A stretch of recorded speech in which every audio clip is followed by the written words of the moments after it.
है प्रीत जहाँ की रीत सदा,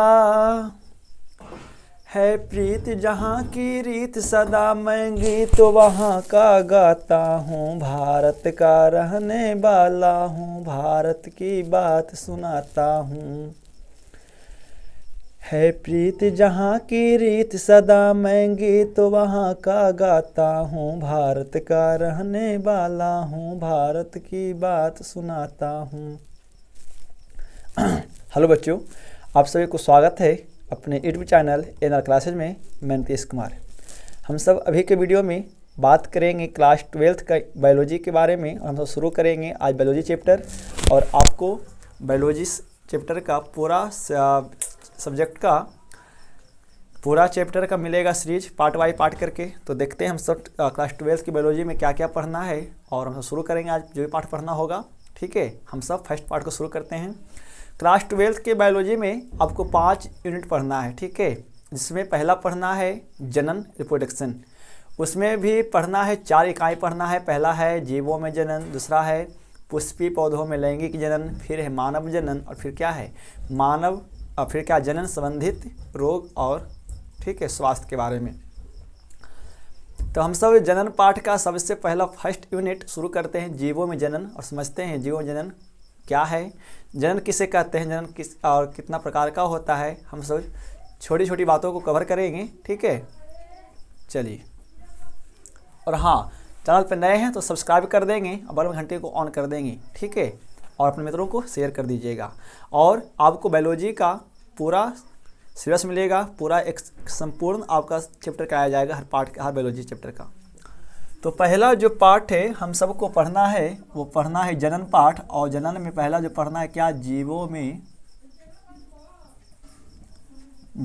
में जनन। ठीक है, अध्याय 1।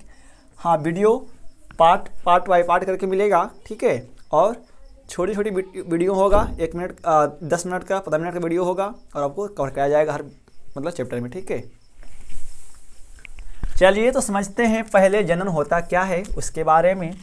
जनन हम सब किसे कहते हैं, रिप्रोडक्शन किसे कहते हैं। ठीक है, रिप्रोडक्शन REPRO DUCTION।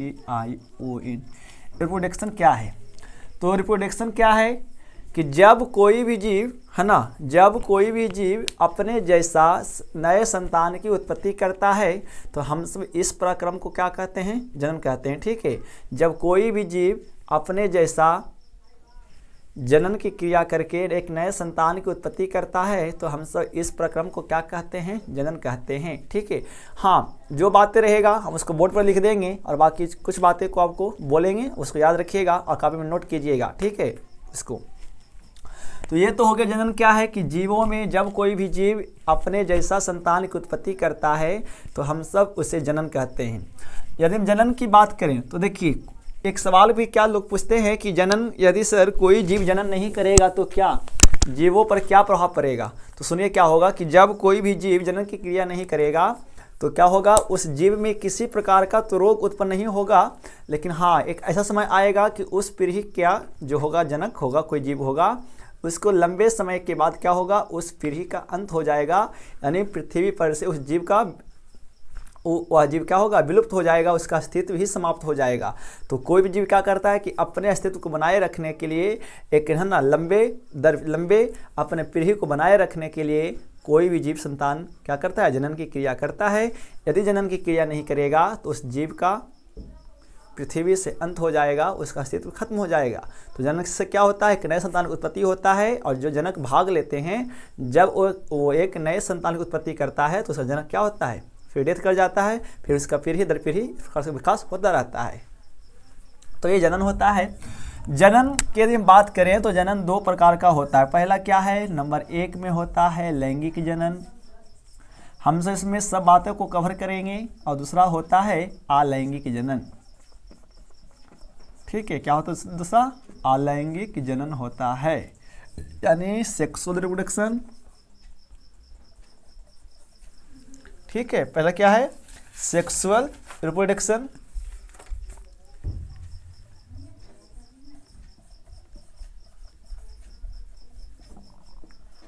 दूसरा है असेक्सुअल रिप्रोडक्शन। ठीक है, तो यदि हम बारी बारी से लैंगिक जनन की बात करें और अलैंगिक जनन की बात करें तो क्या है, देखिए यदि हम सब सेक्सुअल रिप्रोडक्शन की बात करें तो सेक्सुअल रिप्रोडक्शन क्या होता है कि है ना, जनन की वैसी प्रक्रिया जिसमें दो व्यष्टि भाग लेता है, नर व मादा दोनों भाग लेता है ना, हम सब उसे क्या कहते हैं, लैंगिक जनन कहते हैं। याद रखिएगा सुन के, जनन की वैसी प्रक्रिया जिसमें दोनों व्यष्टि मतलब दो जनक भाग लेगा, हम सब इस प्रक्रिया को क्या कहेंगे, लैंगिक जनन कहते हैं। जैसे मनुष्य, कुत्ता, है ना, उच्च कोटि के पादप, उच्च कोटि के जानवर आदि। ठीक है, जिसमें दो नर व मादा दोनों भाग लेता है, हम सब उसे लैंगिक जनन कहते हैं। तो देखिए बारी बारी से क्या है, यदि हम लैंगिक जनन की विशेषताएं की बात करें तो क्या होगा, लैंगिक जनन की विशेषताएं, लैंगिक जनन की विशेषताएं क्या क्या है वो जानिए। लैंगिक जनन की ना निम्नलिखित विशेषताएं होती है, क्या वो समझिए। पहले तो क्या होगा, इस प्रकार के जनन में, है ना, इस प्रकार के जनन में, इस प्रकार के जनन में, है ना, दो जनक भाग लेते हैं, दो व्यष्टि भाग लेते हैं। इसकी पहली विशेषता है। सेकेंड, इसकी विशेषता क्या है, इसके द्वारा उत्पन्न जीव, इसके द्वारा क्या उत्पन्न जीव हमेशा क्या होते हैं, हमेशा द्विगुणित होते हैं। क्या, हमेशा द्विगुणित होते हैं। फिर क्या है, इसके द्वारा उत्पन्न संतान या उत्पन्न जीव का उम्र क्या होता है, लंबा होता है। ठीक है, क्या होता है, लंबा होता है। और फिर क्या होगा, इस प्रकार के जनन में ना क्या होता है, अर्धसूत्री विभाजन होता है। ठीक है, इस प्रकार के जनन में क्या होती है, अर्धसूत्री विभाजन, अर्धसूत्री विभाजन होती है। ठीक है, ये होता है। और भी क्या है, इस प्रकार के जनन के द्वारा उत्पन्न जो जीव होगा ना, वो क्या होगा, अपने जनक के समान तो होगा लेकिन आनुवांशिक प्रकार से वो क्या होगा, वो भिन्न होता है। यानी लैंगिक जनन के द्वारा उत्पन्न जीव जो होगा वो अपने जनक के समरूप तो होगा लेकिन आनुवांशिक माध्यम के आधार पर देखा जाए तो वो जीव क्या होते हैं, अपने जनक से वो भिन्न होता है। ठीक है, तो ये था किसकी विशेषता, लैंगिक जनन की विशेषताएं।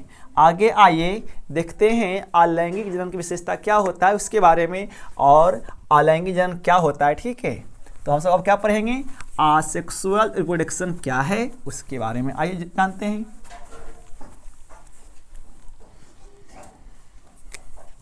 अब हमें क्या पढ़ना है यहाँ पे, अब हमें यहाँ पर पढ़ना है अलैंगिक जनन किसे कहते हैं। तो जनन की वैसी प्रक्रिया जिसमें केवल एक व्यष्टि भाग लेता है, हम उसे क्या कहेंगे, अलैंगिक जनन कहते हैं। ठीक है, जैसे अमीबा, निम्न कोटि के शैवाल, है ना, निम्न कोटि के पेड़ पौधा, निम्न कोटि के जंतु। ठीक है, ये सब क्या है, ये सब जीवों में क्या होता है, अलैंगिक जनन होता है। जैसे यीस्ट हो गया, हाइड्रा हो गया, है ना, ये सब क्या है, इसमें हमेशा क्या होता है, अलैंगिक जनन की क्रिया होती है। याद रखेंगे, वैसा जनन की प्रक्रिया जिसमें केवल एक व्यष्टि भाग लेते हैं, हम सब उसे क्या कहते हैं, अलैंगिक जनन कहते हैं।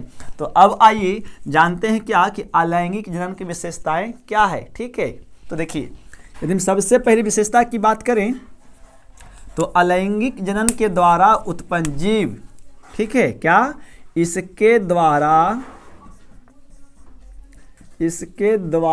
उत्पन्न जीव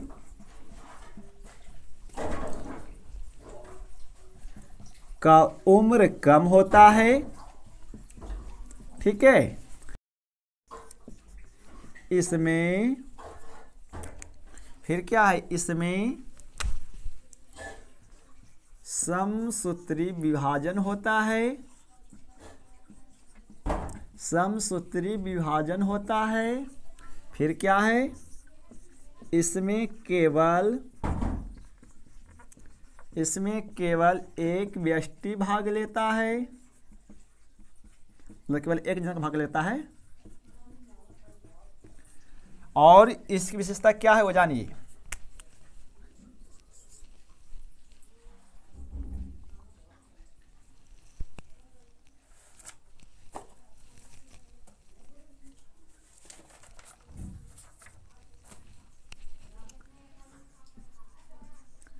इसके द्वारा उत्पन्न संतान या उत्पन्न जीव क्या होगा, अपने जनक के समान तथा आनुवांशिक आधार पर भी क्या होता है, समान होता है। देखिए लैंगिक में क्या होता था कि लैंगिक जनन के द्वारा उत्पन्न जो जीव होता था ना, वो अपने जनक के समान तो होता था, ठीक है, लेकिन वो क्या था, आनुवांशिक गुण के आधार पे वो भिन्न भिन्न होता था। जबकि क्या है अलैंगिक में क्या है कि इसके द्वारा उत्पन्न जीव अपने जनक के समान तो होंगे, लेकिन आनुवांशिक आधार पर भी क्या होगा, वो समान ही होगा। और भी क्या है, एक मस्ट बात याद रखेंगे, इंपॉर्टेंट बात है कि अलैंगिक जनन के द्वारा उत्पन्न जीव क्या होता है, उसमें एक गुण होता है। जैसे कि हम क्या बताए कि लैंगिक जनन के द्वारा उत्पन्न जीव प्रायः द्विगुणित होते हैं, जबकि अलैंगिक जनन के द्वारा उत्पन्न जीव क्या होता है, एक पुंजक यानी उसमें एक गुण होता है। और अलैंगिक जनन के द्वारा उत्पन्न जीव को यानी एकल गुण होने के कारण हम उसे क्या कहते हैं, एक पुंजक या कलोन कहते हैं। तो सवाल भी आएगा कि किस प्रकार के जनन के द्वारा उत्पन्न जीव को एक पुंजक या कलोन कहते हैं। तो अलैंगिक जनन यानी अलैंगिक जनन के द्वारा उत्पन्न जीव एक पुंजक या उससे हम सब कलोन कहलाता है या उसे कहे जाते हैं, ठीक है। तो ये था क्या, लैंगिक जनन और अलैंगिक जनन की विशेषताएं, किसे कहते हैं लैंगिक जनन, क्या होता है अलैंगिक जनन। हाँ, सवाल भी आएगा कि लैंगिक जनन और अलैंगिक जनन में क्या अंतर है उसके बारे में, ठीक है। चलिए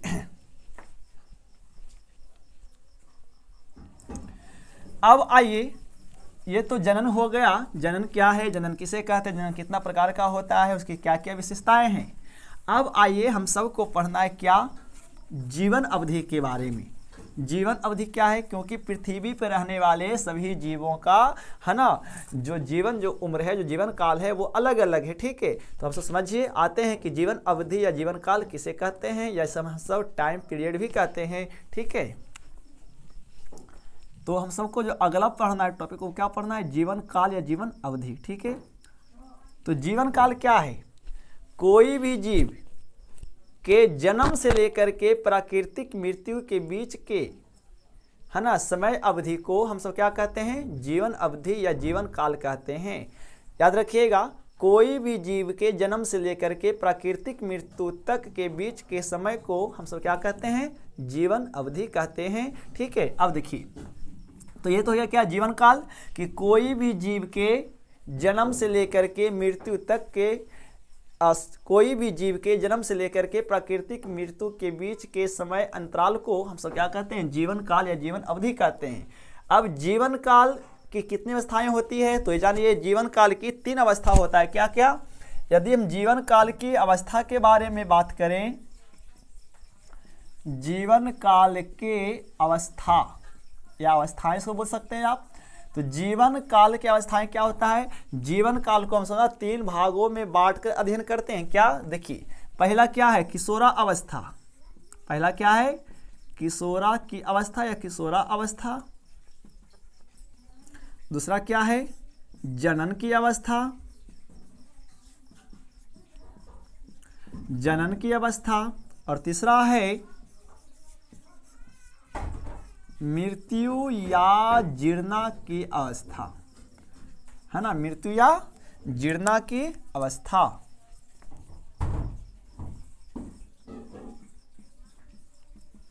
ठीक है, मृत्यु की अवस्था यानी जीर्णा की अवस्था क्या है, तो आइए समझते बारी बारी से कि हम सब जीवन अवधि को 3 भागों में बांट कर अध्ययन करते हैं। पहला है किशोरा की अवस्था, फिर दूसरा जनन की अवस्था और फिर क्या है मृत्यु की अवस्था। तो हम सब किशोरावस्था क्या है, इसमें किसे कहते हैं किशोरावस्था और इसकी क्या क्या विशेषताएं हैं वो जानिए। कोई भी जीव जन्म से लेकर के जनन से पूर्व के अवधि को ना हम सब क्या कहते हैं किशोरा अवस्था कहते हैं। सुनिएगा ध्यान से, कोई भी जीव के जन्म से लेकर के जनन से पूर्व की अवधि जो होता है हम सब उसे क्या कहते हैं किशोरा अवस्था कहते हैं। यानी हम सब क्या बोलेंगे, जन्म से लेकर जनन रिप्रोडक्शन है ना, जन्म से लेकर जनन से पूर्व की जो अवस्था होता है अवस्था को हम सब क्या कहते हैं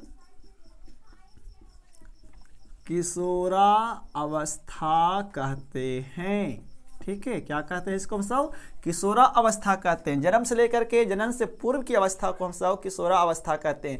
यदि यही अवस्था को बात करें, यदि यही किशोरा अवस्था की बात करें तो पेड़ पादप में, ठीक है, यानी पेड़ पादप में या पेड़ पौधे में है ना, पेड़ पौधों में किशोरा की अवस्था को ना कहा जाता है क्या कायिक की अवस्था। क्या कायिक की अवस्था।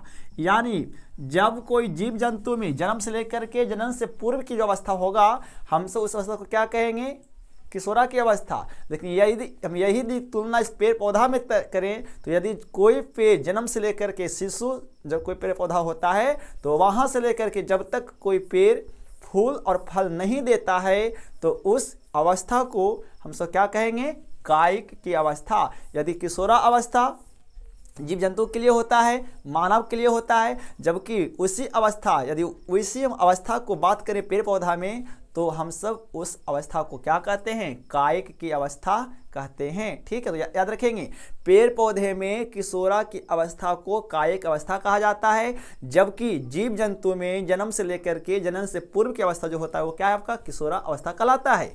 हाँ, इसमें और क्या क्या विशेषताएं होगा, तो इसमें इस अवस्था में क्या होगा, कोई जीव तेजी से वृद्धि करता है, उस जीव में है ना उसका जीव में पूर्ण विकास होता है और उसका मानसिक विकास भी होता है। किस अवस्था में किशोरा की अवस्था में। ठीक है, अगला आइए हम सब पढ़ते हैं जनन की अवस्था क्या है। यानी जब कोई जीव जनन की क्रिया करता है और जनन की क्रिया करने के बाद अपने जैसा एक नए संतान की उत्पत्ति करता है तो हम सब इस अवस्था को क्या कहते हैं जनन की अवस्था कहते हैं। यानी जब कोई जीव जनन की क्रिया करता है और उसके दौरान एक नए संतान की उत्पत्ति करता है तो हम सब इस जीव को क्या कहते हैं जनन की अवस्था कहते हैं। ठीक है, उसके बाद क्या आता है मृत्यु की अवस्था यानी जीर्णा की अवस्था क्या है, जब कोई जीव जनन के बाद की अवस्था, ठीक है, कोई जनन के बाद की अवस्था को हम क्या कहते हैं मृत्यु की अवस्था कहते हैं या उसे हम सब जीर्णा की अवस्था भी कहते हैं।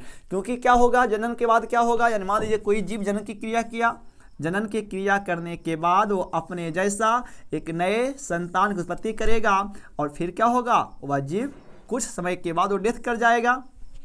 अब ये जीव आया, ये जीव कहाँ पहुँचेगा, पहले किशोरावस्था में, फिर जब बड़ा होगा फिर कहाँ पहुँचेगा जनन की अवस्था में, और जनन की अवस्था में आने के बाद फिर क्या करेगा एक अपने जैसा एक नए संतान की उत्पत्ति करेगा और फिर कुछ समय के बाद इस जीव का क्या हो जाएगा मृत्यु हो जाएगा, यानी वो अपना है ना मृत्यु की अवस्था में आ जाएगा। ठीक है, तो इस प्रकार से पृथ्वी पे कोई भी जीव का विकास होता रहता है और वह पीढ़ी दर पीढ़ी हमेशा चलता रहता है। ठीक है, तो ये हम सब जनक क्या होगा मृत्यु की अवस्था में क्या होता है कि जनक का डेथ हो जाता है, वो मर जाता है और उसकी संतान हमेशा धरती पे रहता है। तो ये था ठीक है जीवन काल और जीवन काल की अवस्थाएं की बात किए। यदि यही जीवन काल पेड़ पौधे में लागू करें तो देखिए क्या है, यदि इसी जीवन अवधि को यदि हम पेड़ पौधे की बात कर लें तो देखिए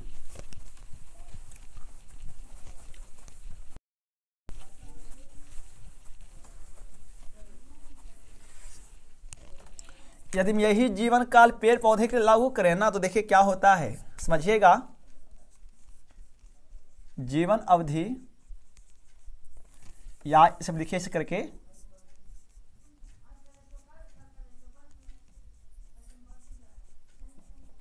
पेड़ पौधों की जीवन अवधि। ठीक है।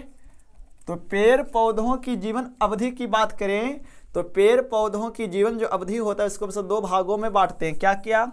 नंबर 1 में बांटते हैं मोनोकार्पिक, दूसरा क्या है? पॉलीकार्पिक। दूसरा क्या है? पॉलीकार्पिक। तो आइए समझते हैं मोनोकार्पिक क्या है और पॉलीकार्पिक क्या है। तो जब कोई जीव, यदि हम मोनोकार्पिक की बात करें तो जब कोई जीव अपने पूरे जीवन काल में केवल एक बार पुष्प धारण करता है तो हम सब उस प्रकार के पेड़ पौधे के जीवन अवधि को हम सब क्या कहते हैं? मोनोकार्पिक कहते हैं। जैसे सरसों, गेहूं, है ना, मक्का, धान, ठीक है, ये सब क्या है? मोनोकार्पिक में आता है। क्योंकि ये सब पौधे क्या करते हैं ना कि अपने पूरे जीवन काल में, जैसे देखिए गेहूं का उम्र कितना होता है? 4 महीना, 5 महीना, और 4-5 महीना के जीवन अवधि में वो क्या करता है? केवल मात्र एक बार ही फूल धारण करेगा और अपना उसके फल बनाएगा और फिर क्या होता है? वो फिर डेथ कर जाता है ना। तो हमसे इस प्रकार की जो पेड़ पौधे आते हैं हम सब उसे मोनोकार्पिक कहते हैं। अगला पढ़ना है हम सबको पॉलीकार्पिक क्या है। तो हमसे क्या बोलेंगे? पेड़ पौधा की वैसी अवस्था जो जिसमें अपने पूरे जीवन काल में बार बार, है ना, क्या करता है? पुष्प धारण करता है। तो हम सब उस पौधे को क्या कहते हैं? पॉलीकार्पिक कहते हैं। यानी जब कोई पेड़ पौधा अपने पूरे जीवन अवधि में बार बार पुष्प धारण करता है, जब तक उसका मतलब जीवन रहेगा वो तब तक पुष्प को धारण करता रहता है, तो हम उसे क्या कहते हैं? पॉलीकार्पिक कहते हैं। जैसे अनार हो गया, है ना, आम हो गया, ठीक है, ये सब होता है। हाँ, तो ये अब क्या है? पॉलीकार्पिक। यदि एक पौधा की बात करें तो क्या है? एक नाम पौधा है नीलकुरेंजी। नीलकुरेंजी जो एक ऐसा पौधा है जो अपने, है ना, हर 12 साल के बाद वो क्या करता है? पुष्प को धारण करता है, ठीक है। तो जैसे पिछले बार 2006 में ये पुष्प धारण किया था, तो ऐसा अनुमान है कि अभी कहाँ करेगा? 2018 में करेगा ये। तो क्या है? नीलकुरेंजी एक ऐसा पौधा है जो 12 साल में एक बार पुष्प धारण करता है। हाँ, ये पाया जाता है कहाँ? तो ये नीलगिरी पर्वत पर पाया जाता है। कहाँ पे? ये नीलगिरी पर्वत पे पाए जाते हैं, ठीक है। तो ये होता है नीलकुरेंजी। तो आपको उम्मीद होगा कि वीडियो अच्छा लगा होगा, ठीक है। चैनल पर नए हैं तो सब्सक्राइब कर देंगे और घंटी को दबा देंगे, और वीडियो अच्छा लगे तो अपने मित्रों को शेयर कीजिएगा। हम सब अगले पार्ट में बात करेंगे लैंगिक जनन कितना प्रकार का होता है, अलैंगिक जनन कितना प्रकार का होता है, हम सब उसको कवर करेंगे। तब तक के लिए धन्यवाद, मिलते हैं अगले वीडियो में। थैंक्स फॉर वाचिंग जुड़े रहिए क्लासेस के साथ, और इस पे सभी प्रकार का पढ़ाई शुरू किया जाएगा, हर क्लास का वीडियो मिलेगा, ठीक है। तो तब तक के लिए धन्यवाद, मिलते हैं अगले वीडियो में।